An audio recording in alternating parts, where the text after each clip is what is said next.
What's up everybody, welcome back to another Lorcana video. This is your boy Skinner. So as of last Monday, the biggest Lorcana event that's ever been held is behind us. It was an amazing event. I made so many friends and I saw so many people that I've been talking to for months online and finally got to meet them in person. So overall, it was just an incredible time. Unfortunately, Saturday didn't go my way. I did end up playing Amber Steel, which is like kind of not my forte, but I really wanted to play what I thought was the best deck. Turns out Amber Steel did end up winning the whole event. Unfortunately, it was not me. However, I did end up doing really well in a side tournament, which took place on Sunday. This was a 3v3 event, so the way that this works is you have to have all 6 inks used in your team. You sit next to your teammates and across from 3 other players, and they're allowed to talk amongst themselves, you're allowed to talk amongst yourselves.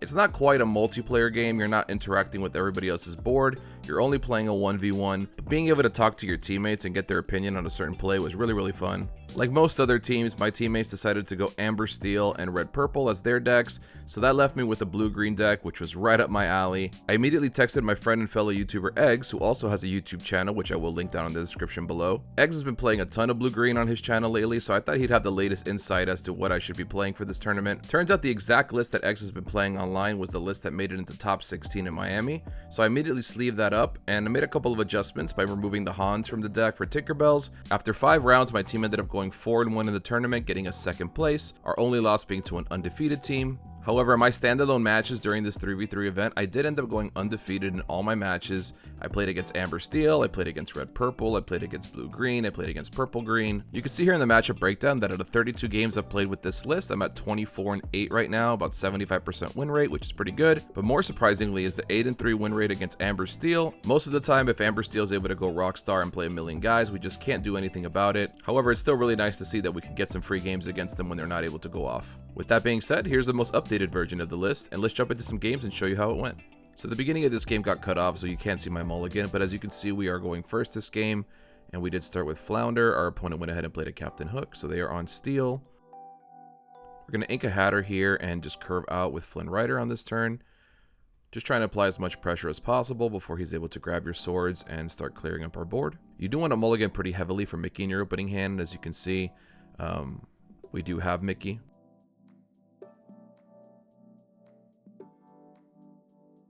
Gonna ink the Flounder here and run out Mickey Mouse. Very important to play Mickey on 3. Unfortunately, we can't always play Mickey on 3, but whenever we can, it really makes our win percentage go up.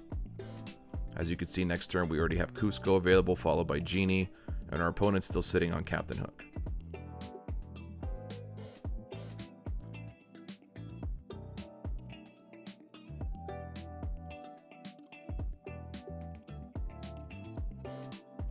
Alright, so we are playing against Blue Steel, so it's not Amber Steel, which is nice to see. But Blue Steel can still be pretty scary. They do have a lot of removal. We go ahead and ink our Jasper. Finish off the hook so that we don't have to worry about him attacking into Cusco. And we will go ahead and quest with Flounder, putting us at 5.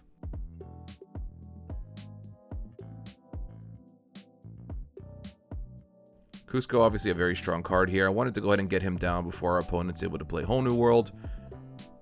Keeping our hand nice and low should be really good in this matchup, so... Mickey Mouse sings Mother Knows Best here, which is a huge tempo swing. And we're able to add yet another warded character to the board. So now we have Cusco and Donald who cannot be targeted. And if we draw an Inkable next turn, we will also have Genie to bounce whatever they play. He does play the Maleficent back out, which does consume his whole turn, which is really nice for us.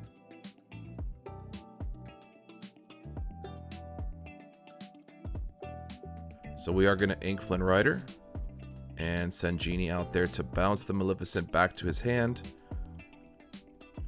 We're not afraid of grab your swords here. All of our guys are pretty big except for Flounder. And we're at 16. So our opponent just gives it up here, sees the writing on the wall, and let's get into our next game. Alrighty, so this next game is a rough one. I did want to include this in the video because I don't want to just show you the deck winning all the time. This game is a perfect example on how Amber Steel can really put us in a blender if they draw well. So this is against a good friend of mine, Ish, who I ran into on ladder. So I hope you guys enjoyed this match while I get absolutely obliterated. So here we're going to send back Cusco and develop. And we even send back a Tinkerbell. We're just trying to keep a low cost in our hand, but we also want to keep Inkables. We get back all inkables, which we're happy to see. And obviously Ish is playing Amber Steel. So let's see what happens here. I ink one of the many flounders that I have in my hand because I definitely don't need 3. And I run flounder out there and pass the turn.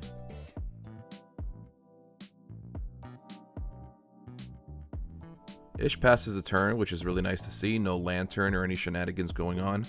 I do draw my 4th flounder, which I'm not crazy happy about, but it is an inkable, so I won't complain.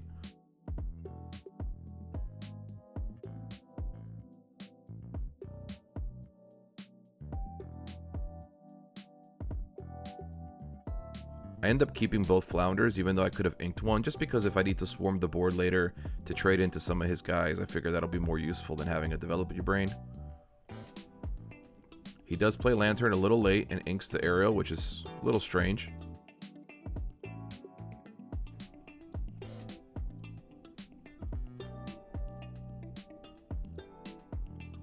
So I do just quest here. If opponent's going to Rockstar, there's not much I can do about it.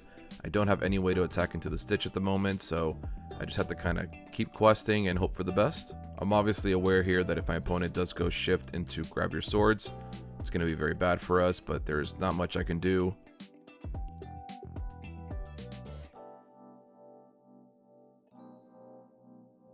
Ish does play aerial and grabs a Grab Your Sword, so now we know it is coming.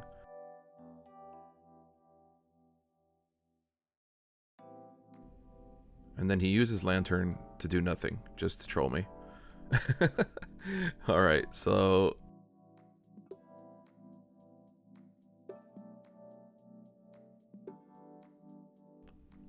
So I end up inking the Flounder there, and I don't have anything, unfortunately, that I can play this turn.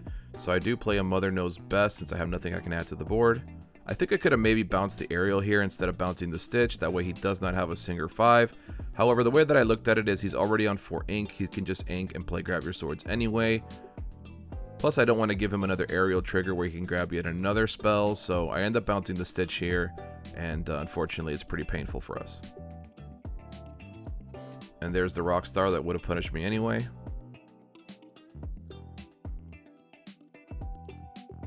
After a lot of thinking, I end up inking the John Silver here, figuring if he's going to wheel me, I want to empty my hand as soon as possible.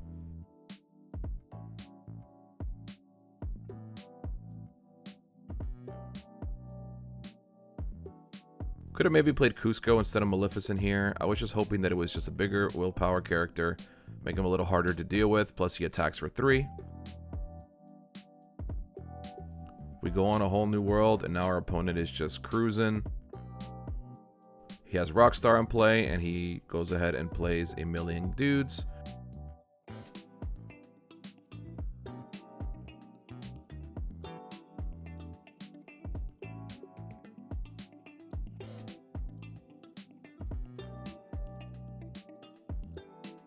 And what looked like a close game a second ago is now completely over.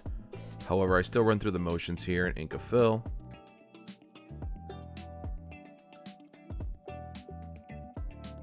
Unfortunately, even if I bounce his Rockstar here, he does have a regular Stitch in play, so he can just shift the Rockstar right back on. I decide to let it go the Tinkerbell just in case he decides to shift. I know that he can just play Rockstar again, but I mean my options are pretty limited here, so it is what it is. He does shift the Rockstar back as expected, and continues to slam guys in play.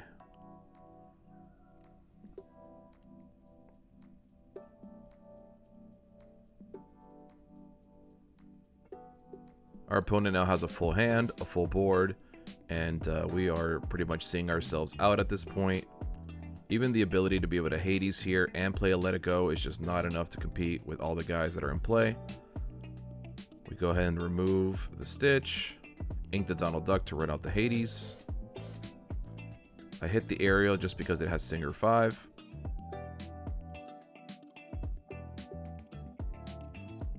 I attack it to the Simba just to hope to manage the damage somehow. We do manage to get him down to 4 characters here, which is not too bad. We got rid of a lot of his stuff. However, he's now at 11 ink with a Lantern, so he can pretty much play his whole hand.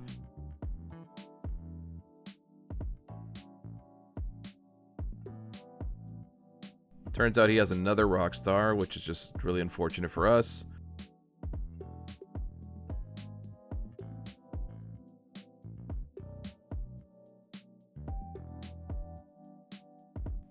And then follows it up with a smash on our Genie, which is one of our main threats, which is really unfortunate.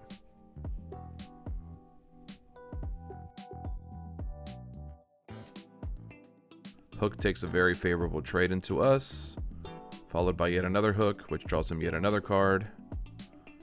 And a Lilo, that draws him another card.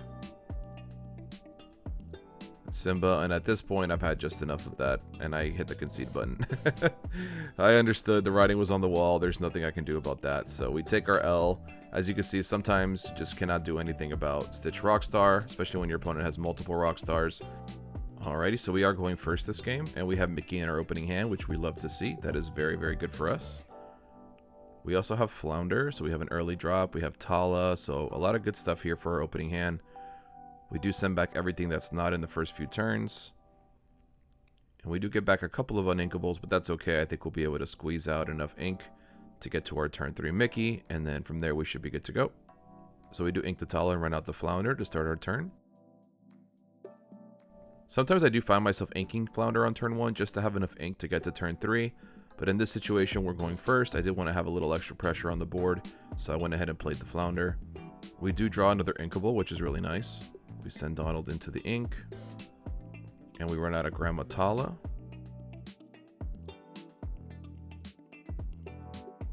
Great thing about Flounder is if Captain Hook does decide he wants to take him off the board, he will take Hook with him, which I'm very happy about. So our opponent is playing Amber Steel, as we know, not our favorite matchup. However, let's see if we could turn this around. Our opponent doesn't play anything on turn 2 except for a Be Our Guest, so we're happy about that. We go ahead and ink this Flounder that we got. We run out the Mickey Mouse, who is the bread and butter of this deck.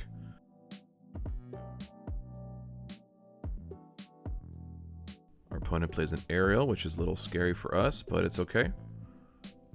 They grab a Kuna Matata, which is the least scary thing they could have gotten. So this turn a little awkward because I don't have a turn 5 play. However, we decided to just start using Eye of the Fates and just start pressuring our opponent. And since we're not going to be using this Jasper, we go ahead and ink that instead. Now next turn, if we get an inkable, we do have access to Genie. Our opponent decides to attack into Tala, which is amazing for us. Goes ahead and ramps us. However, he hits us with You Have Forgotten Me, which is just unfortunate, destroys our hand, and now it's just Mickey and I. However, Donald Duck coming off the top, real clutch. Lets us quest for 2 here with I, and now we have a warded duck that cannot be smashed, and even if he decides to sing Grab Your Swords, it will not kill any of our guys, so we're happy about that. Opponent plays Beast, which is really unfortunate, goes ahead and takes out our Eye of Fates. We draw Develop Your Brain, and what do we see? A Cusco, which is just really, really awesome for us. So we quest for 3 here, and we play Cusco. We're now representing 6 lore on the board, which is really strong. Our opponent inks the other You Have Forgotten Me. Opponent plays another Ariel, digging for that removal, and whiffs, which is beautiful to see. Donald's 4 attack, really good here, takes the beast down with him.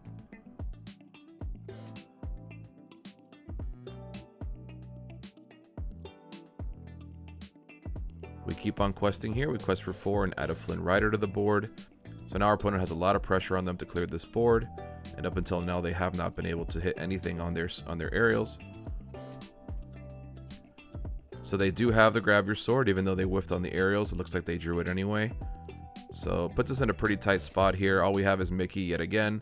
As you can see, Mickey's just been hanging out since turn 3. He's still kicking. And he is very resilient. Rapunzel draws our opponent 2 cards. That does not feel good. However, we are 14-1 right now, so we are pretty ahead here. We just got to keep drawing gas.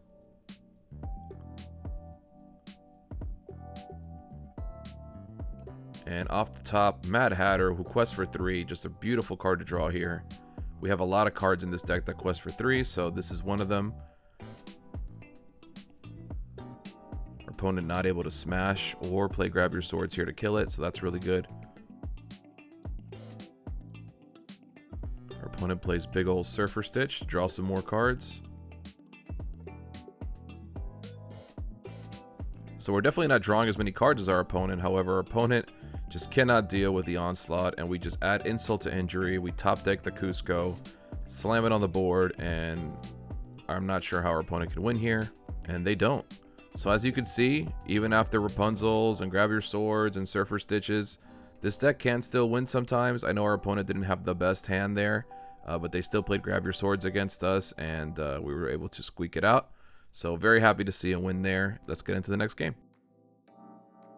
So this hand looks pretty bad. We have a lot of cards that are either high cost or uninkable. I think we want to even get rid of Jasper here just to dig harder for Mickey. We end up just keeping one Develop Your Brain. And we do manage to get that Mickey, which is really nice. Unfortunately, nothing to play on turn 1 except for a Develop Your Brain, which we may not even play here.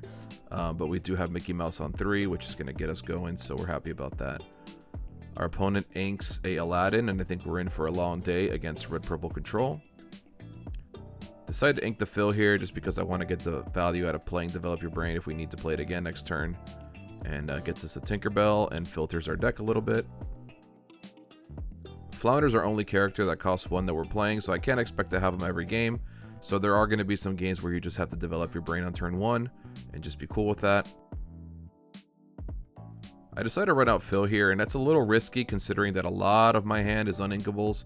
It might have been safe just to keep that card in case I end up needing it. However, I really want the Gaston off the board, so I go ahead and run out Phil. Opponent plays Friends on the other side and passes the turn, so we're cool with that. We do draw an inkable, so that's very nice. We go ahead and ink the Develop Your Brain and run out the Mickey Mouse, which puts us in a great place because now we're at 4 ink. We have a 5th inkable in our hand, and we will be able to play Cusco next turn. Our opponent does have to attack it to fill. It looks like they did not have Rafiki, so we're happy about that. Even if they did have Rafiki, I was cool with Phil trading with Rafiki 1 for 1. A lot of times Rafiki gets 2 for 1s, which is what we don't want. So overall, just happy to have Phil trade for something there. Plus Gaston can't attack into our Cuscos anymore, so we just needed him off the board. Alright, Aladdin taking everything we've worked for. We're going to go ahead and ink this Donald and run out the Cusco. And since we're already at 0, I don't mind him playing it again next turn. I'd rather set him back a turn. So we're going to go ahead and bounce that Aladdin right back to his hand so that he cannot shift in next turn. Opponent ends up inking the Aladdin after thinking for about 20 minutes that I had to edit out of the video. And runs out another Gaston, which as we mentioned is a great Cusco Slayer. So we're a little scared of that guy and see how we can deal with him here. I don't let Gaston phase me. We quest anyway. That's our game plan. And we add another Cusco to the board. So Gaston will get to trade with a Cusco this turn, which is not great for us, but still we have another Cusco for him to deal with. So,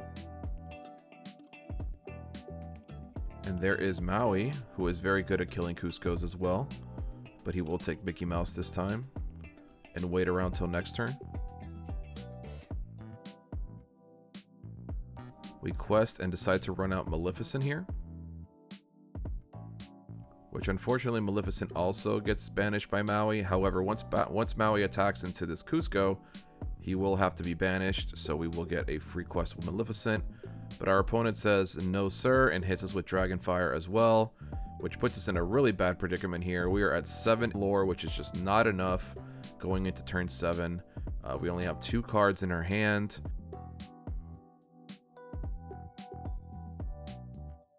So we have our John Silver here, nothing to target with it, so just a lonely 5/5. Our opponent runs out Big Aladdin, which as you can see he would have been able to shift earlier, so we're happy that we bounced the Aladdin when we did. After deciding what to ink here, I decide to ink the Jasper, and we do play Hades to go ahead and get Aladdin out of our way, and we go ahead and start questing with the Big John.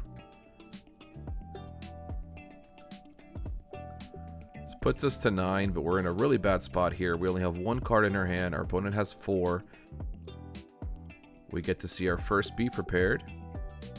So now we're just going to have to scrap together whatever we can here and try to push in some lore. So we play both Tinkerbell and Flynn Rider out on the board We're at 7 ink, so we can cast everything in our deck now, so we don't have to worry about inking anymore. We just want to be slamming everything that we get off the top. Our opponent hits us with a second Be Prepared here and pretty much just diminishes all hope. We draw a Genie here, and we're not even able to bounce something with it, so that's really sad. However, it is a 3/4 evasive, unless he has Dragonfire or Maleficent's Dragon. It could be a little tricky to deal with. Our opponent slams down Elsa, which is a little scary, but thankfully she cannot attack into Genie. He is evasive. However, off the top, we hit Elsa with a little bit of her own medicine and let it go, sending her into the Inkwell. However, she did stop us from being able to quest this turn with Genie, which is really unfortunate. So Genie still thawing out, and we get to give our opponent yet another turn to play something. Our opponent plays a Broom, which is not as scary as it could have been, so that's nice. They choose to shuffle in a Friends on the other side, which is really interesting considering all the things in their discard pile. And they do hit us with a Jafar, who currently is not very scary. We don't play Whole New World, so we shouldn't have to worry too much about Jafar. And we go ahead and slam down the Jasper to continue questing. Opponent does have the Dragonfire, it turns out. Surprise, surprise. So now we're just left with Jasper and a Dream. Our opponent quests for 3. And we draw another Jasper. We go ahead and quest, stop the Jafar from being able to race us, and slam down another Jasper. Our opponent plays Maui, which knocks our Jasper out cold, which is unfortunate, and then adds yet another threat to the board, so an Archimedes. But we do get Mad Hatter off the top, which is great. We're able to stop Jafar from questing for yet another turn, so we're really winning the tempo race here, and we have a Mad Hatter as we inch closer to our final 20 lore. Oh no, our opponent slams 8-drop Mickey in play, so this is really getting scary. All we have left is Mad Hatter. Our opponent has built up a giant board. We don't have Jasper anymore to stop questing. What can we do here? We go ahead and quest with the Hatter and play Maleficent and pretty much say our goodbyes. Our opponent quests for a whopping 8 lore, putting them at lethal next turn, adds yet another Jafar to the table, and of course kills off our Mad Hatter. Donald Duck is not going to save us, guys. It looks like we are going to lose this game. It comes to this, so draw your card and face your fate. Heart of the cards, guide me. Let's finish this, Kaiba! Eye of Fates. Our opponent is so sad. We have the Millennium item, and we use it. We play it, and we go ahead and give Maleficent that additional lore for the 20 on the dot, finishing up this game and putting us almost in plat. I ended up at plat 4 at the end of this run. But guys, I hope you enjoyed these games. As you can see, even when you're top decking, everything is important, and you are able to put enough pressure, even on a red-purple deck with so much removal, and get the W. So I hope you guys enjoyed this video. I hope this deck does well for you at your locals. Please like and subscribe if you enjoyed the video, and I will see you guys on the next one. Be kind. Peace.